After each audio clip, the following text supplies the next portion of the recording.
Hoje, o que a gente tem? A gente tem um jornalismo que eu digo que é água com açúcar e algodão doce. A gente tem um jornalismo de plé. As pessoas conversam, né? A edição das matérias estão ruim, a questão visual está ruim, a questão editorial está ruim e quase... Em alguns veículos, a questão ética está sendo deixada de lado, né? Eu acho que o Brasil já teve grandes momentos de bom jornalismo. Hoje, por conta da expansão das redes sociais, né, a gente está perdendo isso. E veja que eu bati em todo mundo, tá? E também tem uma outra coisa. Nós que somos consumidores de mídia, estamos achando que blogueiro, twitteiro, né? Essa semana apareceu uma figura ali na... Depois eu fui descobrir que ela tem 50 milhões de seguidores, né? E olha só que vergonha a Câmara dos Deputados levar esse povo lá para fazer uma CPI das bets, né? E levar lá os twitteiros. Mete a Polícia Federal investigar isso aí, né? E não tem que deputado ficar ouvindo gente das redes sociais, né? Então, assim, o produtor de conteúdo das redes sociais, né?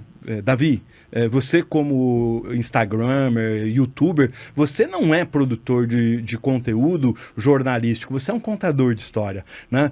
E é bom, é importante, que bom que nós temos isso. Agora, o profissional que produz conhecimento, notícia, informação, que está na Folha de São Paulo, no Globo, no Estadão, no Zero Hora, no Tempo, no Diário de Minas, jornais impressos, ou na Globo, na Record, na Band, na CNT, nas rádios, CBN, Band News, enfim, estou citando, enfim, nos veículos tradicionais é uma outra figura que trabalha com levantamento de informação, que trabalha ouvindo todos os lados, que trabalha preocupado com o rádio ouvinte, com o telespectador, com o leitor, né? A gente vive hoje um momento muito delicado. Nós estamos só consumindo porcaria.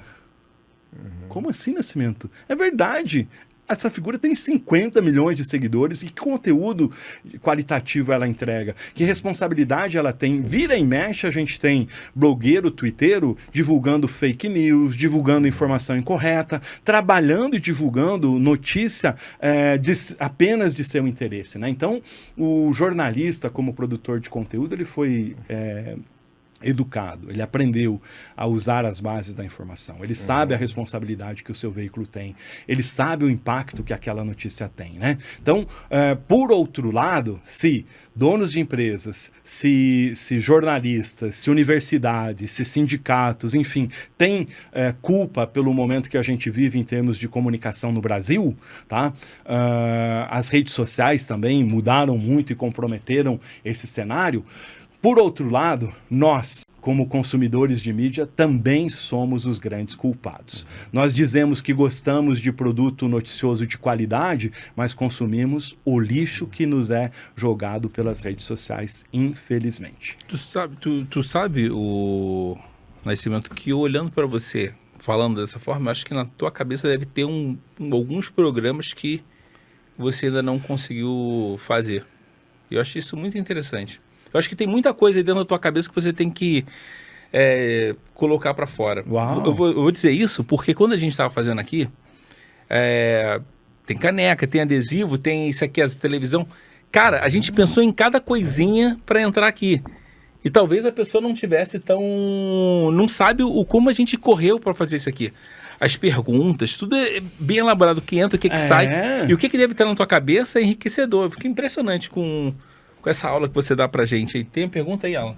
Não, eu queria falar sobre... Já que o Nascimento falou sobre conteúdo... Você me cutucou, né? Você gosta, você é jornalista, queria que eu batesse, né? Exatamente. Agora, né? Só não me cutuque só não me cutuque pra falar muitos nomes aí, porque daqui a pouco eu falo, né? Eu viro e mexo e gosto de olhar ali aqueles blogs de notícia, de comunicação que trazem informações. Aqui em Curitiba sempre dá uma passadinha ali no professor Valdir Cruz, porque Valdir Cruz sempre dá uma espetada, né? Às vezes ele sai um pouquinho da linha, exagera um pouquinho, né? Às vezes até tem vontade de dizer, professor, exagerou um pouco aí. Mas ele sempre dá uma alfinetada importante. E detalhe, essa alfinetada, ela é necessária, porque só assim a gente vai melhorar o nível da nossa comunicação. Só assim a gente vai fazer comunicação de responsabilidade. Você é jornalista, é editor, é apresentador, apresentador, é repórter, né? A gente descobriu que a gente...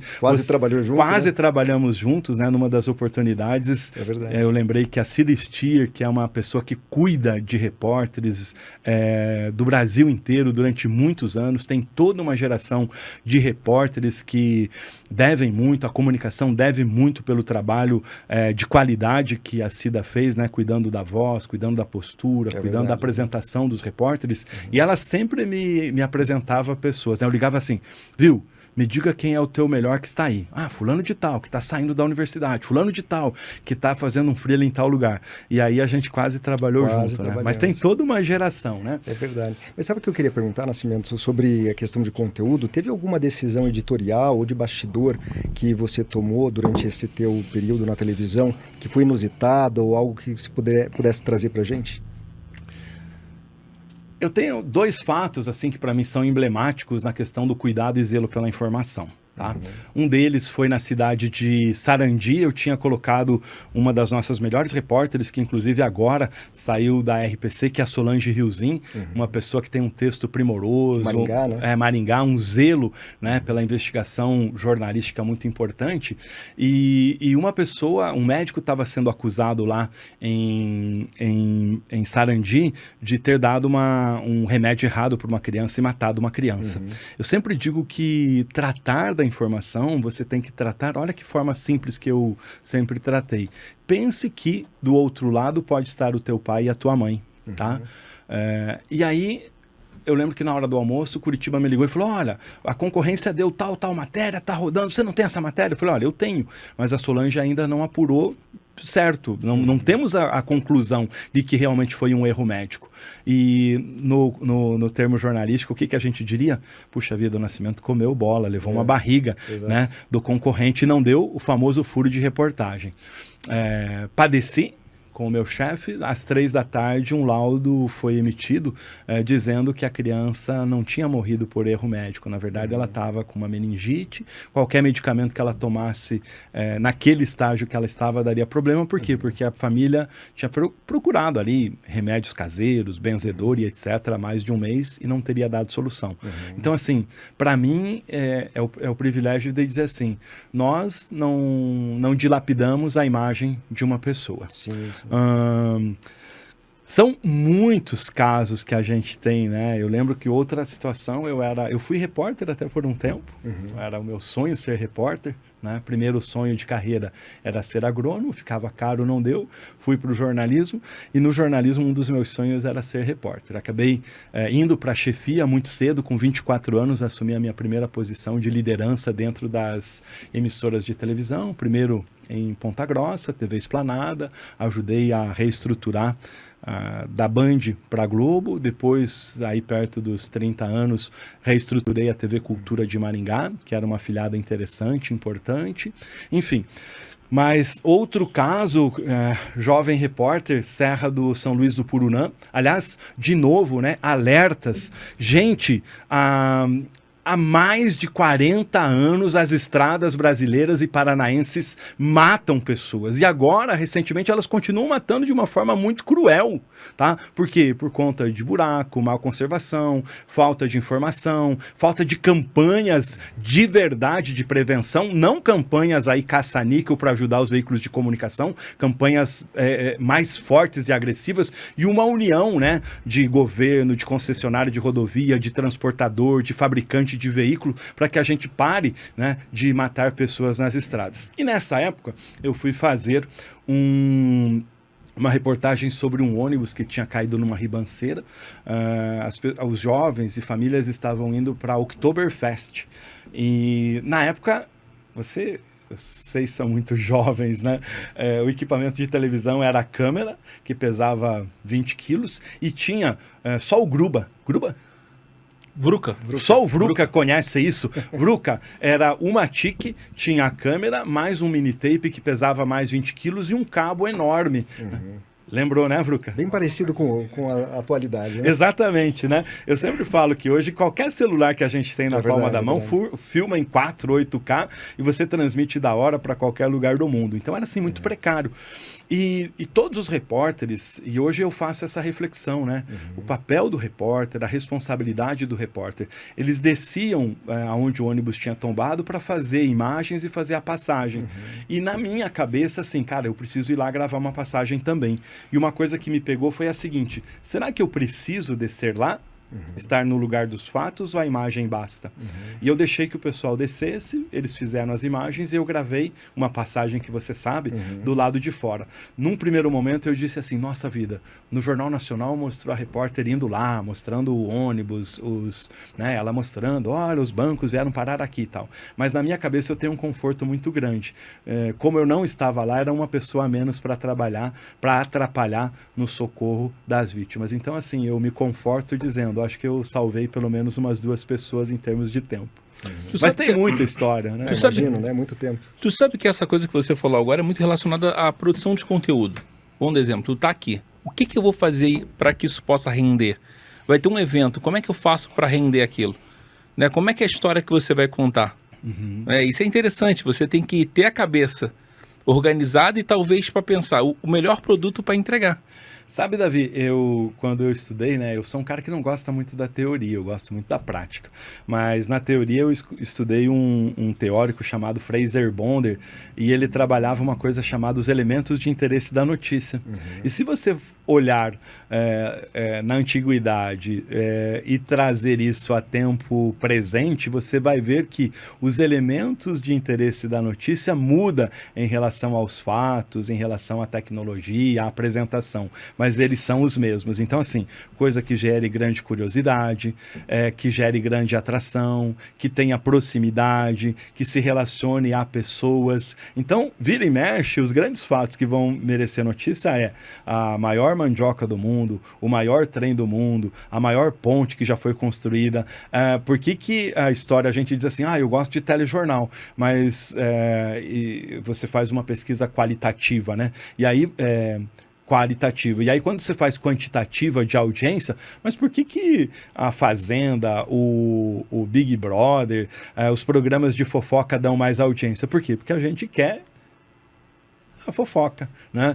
Eu gosto de tal coisa, mas é o programa Mundo Cão, né, que mostra o camburão, que mostra as pessoas ali em situação de um acidente ou coisa parecida, que segura você e que você presta atenção, né? Agora, Nascimento, você é contra os programas que expõem algumas situações de sociedade? Tem audiência para todo mundo e tem mercado para todo mundo. Para empresas, você quer colar a tua marca, o teu produto nesse tipo de programa?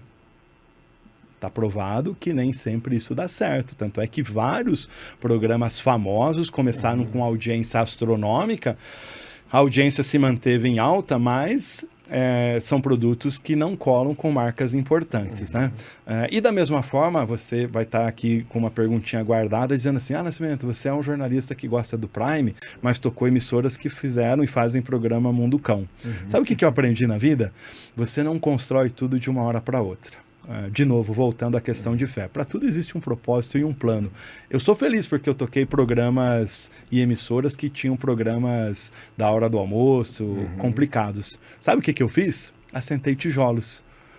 Não deixei mais que expusessem crianças, não deixei que expusessem marcas de empresas em situação não comprovadas, não deixava e proibi que mostrassem, sabe aquela imagem degradante, terrível de uma morte que o pessoal mostra e faz todo aquele circuito do cara catando o corpo, colocando naquela...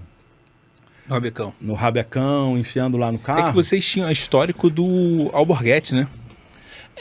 Mas agora a grande questão é o seguinte, você falou de um cara que é super nativo, né? Lembra assim, né? Não, você assim, pode até não gostar, mas era um grande comunicador. Não, mas ele tinha aquela coisa do sair sangue, né? Então tinha um histórico, aqui no Paraná. Boa, verdade. Né? O histórico de ver sangue, aperta o botão, sai sangue. Quando você falou do histórico, eu lembrei dos veículos impressos, né? Nós tínhamos também, a tribuna. Imagino. A tribuna, de um lado ela saía sangue, do outro lado ela tinha as peladonas, né? A tribuna que foi comprada pelo grupo GRPcom, que é da RPC, né? do Guilherme, da Ana Amélia.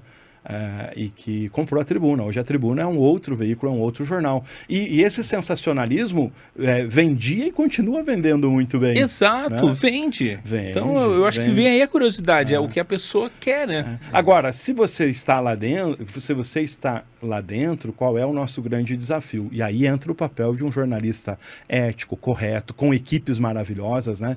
Eu sempre tive o privilégio de ter equipes e times maravilhosos. E eu sou um formador de times. Eu tenho uma característica importante que eu gosto, é de liderar pessoas, de inspirar pessoas, de provocar pessoas. Então, na TV Esplanada de Ponta Grossa, que era a pobrinha da RPC, eu dizia o seguinte, gente, a gente tem que fazer mais. E a gente começou a produzir, produziu mais do que outras emissoras. Em Maringá, gente, a gente precisa transformar, a gente começou a aparecer em rede, né? E quando eu toquei especialmente, fui diretor de conteúdo do Grupo RIC, foi um projeto muito bacana. A gente saiu de uma audiência média de 3,5, 4, a ponto de chegar a 7,5 de audiência. A gente teve o Jornal da Noite com a Alessandra Consoli dando 7,5 no horário da noite. Balanço Geral dando 10, 12, 11 pontos de audiência, né? Que é uma audiência muito boa. Programa da Manhã, que fazia traço, a gente mudou e ele chegou a 2 pontinhos, que é muito bom na audiência, né? Vamos fazer um corte de qual ano, mais ou menos? E nessa empresa... Se a gente tivesse um corte... Ai, meu Deus, você pergunta em números, em datas, cara, é engraçado, eu acabei cortando teu raciocínio, mas não era. Era só pra gente identificar. Porque hoje todo mundo tá falando de audiência, tá caindo. E aí você falando disso... Já vamos voltar a falar de audiência. Só para fechar aqui, eu queria fazer um voto de... Eu estava falando de pessoas e de times, né? No Grupo RIC, eu tive o apoio. Então, assim, eu fui contratado pelo Petrelli e passei um mês fechado numa sala levantando informações. Quando eu trabalho um projeto, eu tenho primeiro um olhar de levantamento de informações, um olhar consultivo, né? Olhando o que nós temos, olhando o time, olhando o mercado, olhando as pessoas, ouvindo, né? Eu ouvi mais de 50 pessoas. E nesse projeto eu tive o apoio da Ivete, que hoje é diretora de conteúdo do Grupo RIC, é uma jornalista de primeira linha, apaixonada por comunicação, né? E a gente fez um desenho de transformação que teve um resultado muito grande, mexendo pouco com as pessoas, gastando pouco e trazendo grande resultado. Em televisão, especialmente, a audiência você não conquista do dia para a noite. O pessoal erra, né? Então, vira e mexe, tem veículos que fazem assim, contratou fulano, a peso de ouro, ficou 2 meses, manda o cara embora. Cara, não dá. Construção de imagem, construção de reputação, construção de audiência se faz na linha do tempo. E antigamente, a base para isso era um programa bom, um apresentador bom, uma grade de programação boa e uma divulgação no intervalo. Hoje, eu falo assim que eu tenho 5 ou 7 segredos, que eu só conto se os donos dos veículos me chamarem. Então, né, porque ninguém hoje em Curitiba está fazendo isso com firmeza, especialmente, né? Tem segredos e tem olhares que a gente precisa ter sobre o produto televisivo e que vai transformar a sua audiência, que vai transformar o seu produto, e eles precisam ser aplicados de forma integrada. Essa integração desses 7 fatores vai fazer com que um veículo de comunicação, especialmente televisivo, tenha sucesso. Bom, já lembro, vou tentar lembrar o ano, tá? Não, porque a gente fala muito de números, né? E uma desse eu estava conversando com um rapaz, falei, cara, como é que você consegue medir uma rádio? É que como eu trabalho com internet, eu tenho todos os números. Os números, eu te falo sobre isso. É legal a gente datar isso, entendeu? Em termos de data, de novo, né, eu vou ser um pouco bíblico. A Bíblia tem uma coisa que ela fala também assim, deixando para trás as coisas que ficaram, marchamos rumo ao alvo. Eu sou um cara otimista e de futuro. Então tem algumas coisas de passado que eu até lembro, positiva ou negativa. Sempre muito mais as positivas que vão me impulsionar. Então eu não me grudo assim muito a datas do passado, assim, eu olho para frente, os meus projetos novos, né? Aliás, quero falar daqui a pouco sobre os meus projetos novos, né? Vamos